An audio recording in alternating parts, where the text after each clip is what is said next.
Bill is traced to the handshake between President Uhuru Kenyatta and ODM leader Raila Odinga on 9th of March 2018 at Harambee House.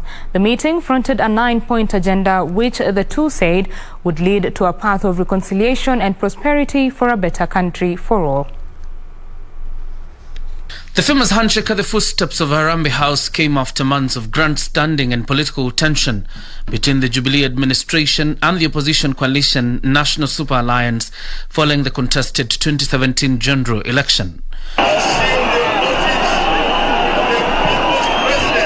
On 30th of January 2018, ODM leader Raila Odinga, in a mock swearing-in, had declared himself the people's president, an event his fellow principals Kalonzo Musyoka, Musalia Mudavadi and Moses Wetangula gave a wide berth. The handshake was a culmination of another tense meeting, according to President Kenyatta and Odinga, aimed at calming tensions in the country. And so, after hours of talks at Harambee House, both emerged to announce a political truce and a 9-point agenda, as they said was a bridge to a united Kenya. Nataka kuunganisha Kenya iwe taifa moja. Na tumesema mgawanyiko ambayo imekuwako tangu uhuru mpaka leo itakwisha hapa na sisi. Na kutoka hapa tunataka kuunganisha taifa la Kenya ili tutembee pamoja kama watu moja. This country of Kenya is greater than any one individual. And that for this country to come together, leaders must come together. Raila had left out his 3 other core principles in the negotiations with Kenyatta, an action that spanned them almost disowning the political truce. For today, the matters we've been handling are very weighty, and we will not take any questions after this press release.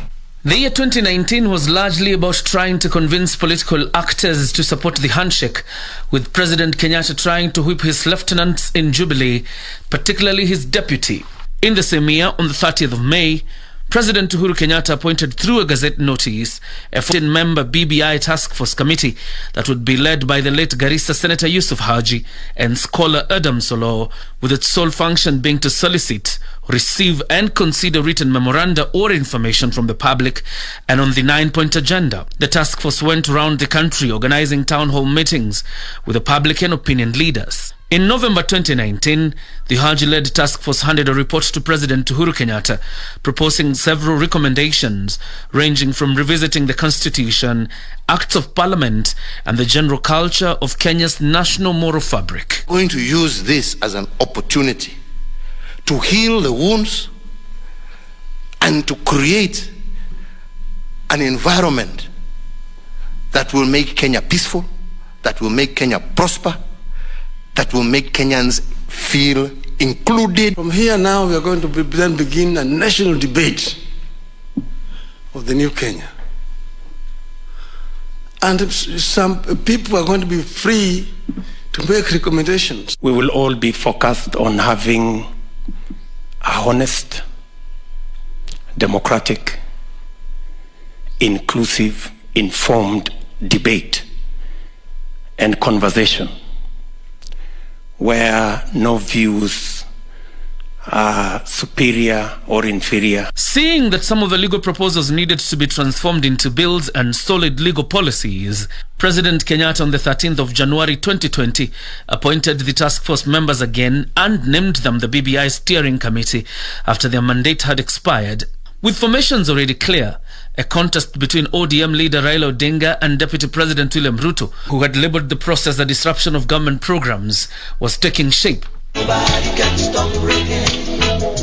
Odinga led the BBI troops and politicians in BBI popularization tours in Nyanza, Western Kenya, Coast, Narok, Ukambani and the Mount Kenya region before the COVID-19 pandemic disrupted the schedule. Hiyo ndio maana ya handshake na msingi wa BBI ya kuleta Wakenya pamoja, tusiwe na uchaguzi tena ambayo watu wanamwaga damu. The task force was also continuing with its consultations with major stakeholders, including political parties, the culmination of it being the launch of the famous BBI Bill presented to President Kenyatta and Raila Odinga a day after attending the Mashujaa Day celebrations in Kisii. This document is not about this individual's presidency and that individual's prime ministership, that individual's this. No.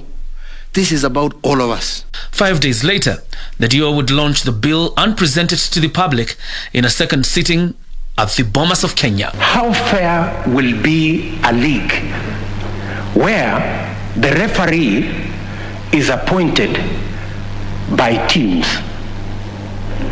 And not all the teams, some teams. A document whose objective